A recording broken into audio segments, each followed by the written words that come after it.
So many questions do get asked about this life we live and this world in which we live in. Who built Stonehenge?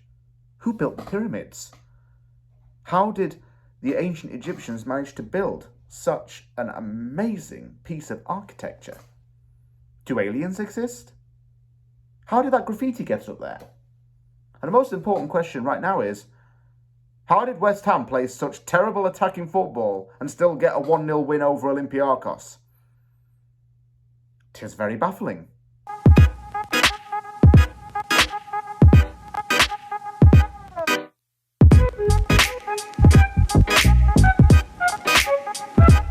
It's the day after the game. It finished West Ham United 1, Olympiacos 0 at the London Stadium. A win which, as far as I understand, is enough for West Ham to qualify for the knockout stages of the Europa League of the 2023-24 season. I'm going to start by giving a very quick summary, as I normally do. I think that our defence was actually good enough for the most part, but our attack was really not.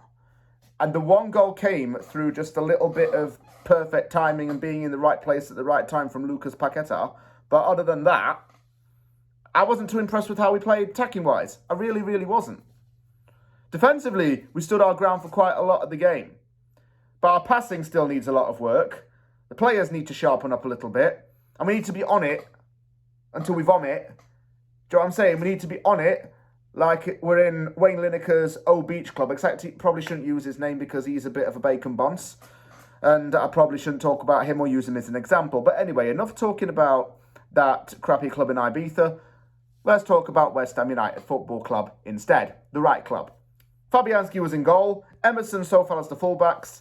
Dinos and Aguerd as the centre-back partnership. Alvarez and James Ward-Prowse as the centre-mids. Alvarez playing alongside James Ward-Prowse is better than James Ward-Prowse going deep. Because we already know what happens when that happens, don't we? Yeah, it's not good. And that's why Ward-Prowse has been suffering a little bit in the last few games. Because he hasn't been going forward enough. He's been playing in a position which allows him to stay back too often. Which is what Alvarez is supposed to be doing. So, David Moyes, I think you kind of learnt your lesson there a bit. Kudus and Benrahma are on the wings. Paqueta is the 10 and Bowen up top. No Danny Ings.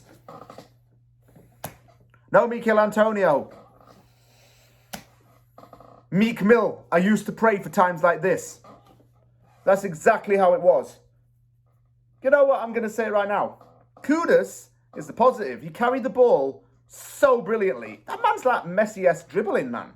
The way he's carrying that ball so far and keeping it so close to him. The man could literally be in a straitjacket and chained up at the legs in a chain gang, and he'd still manage to find a way through and dribble. This man could literally nutmeg a statue. Man could nutmeg through the tightest infrastructures in the world. He could nutmeg through, say, a mermaid statue. You know what I'm saying? He could make Ariel look like an absolute mug. That's exactly what he's like. Benrahma was off target twice, and the one thing that happened on 2 minutes is that Bowen is free here and Benrahma's right here. Play the ball in, wouldn't you? But Benrahma takes a shot from distance and just makes himself look a bit of a, well, douche in the process. That's a very American word, James, actually. Don't use that again. He was off target twice. Bit better from him, but the stats are a bit misleading, saying he's had the most attempts in Europe or something like that. I didn't really read what the stat was, but it's not a believable one. And I personally don't think he is doing that well right now. Again, headed at the keeper, so we had some good threats from the corners, but also some foot defending from set pieces.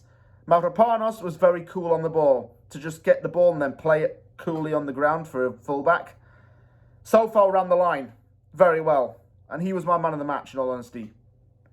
Alvarez flew in for quite some tackles quite hard in that first half, and he needn't do it because it was just so rash from him. He got carded and was risking the red. It's no wonder he came off later in the game, in my opinion. Benrahma either dribbles and hits it way off, or he crosses the ball meaninglessly. There's no in between with him.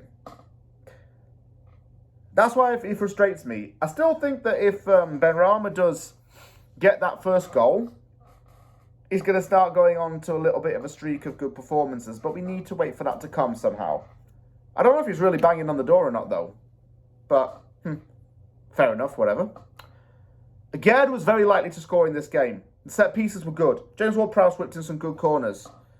But if it was 0-0 at half-time, like I say, defence held its own and stopped Olympiacos, but the attack just didn't connect well.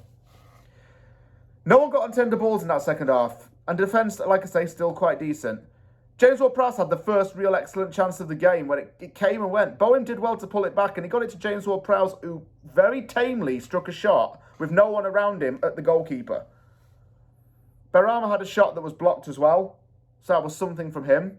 Then 1-0 came, and I actually did think it was offside at first. Ward-Prowse flicks it into Paquetá, who fires it first time on a one-on-one kind of situation.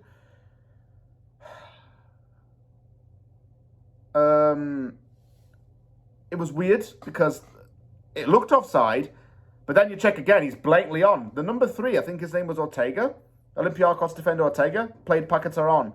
That was 1-0. And then the celebration was just, that from Alvarez and Paquetá taunting those Greek fans. It was just funny, actually, but I love them for that. West Ham fans, we love it.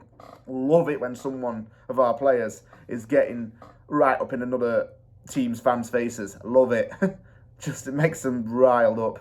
And James Ward-Prowse got the assist as well, so you can't say he had a bad game. Alvarez came off for Souček.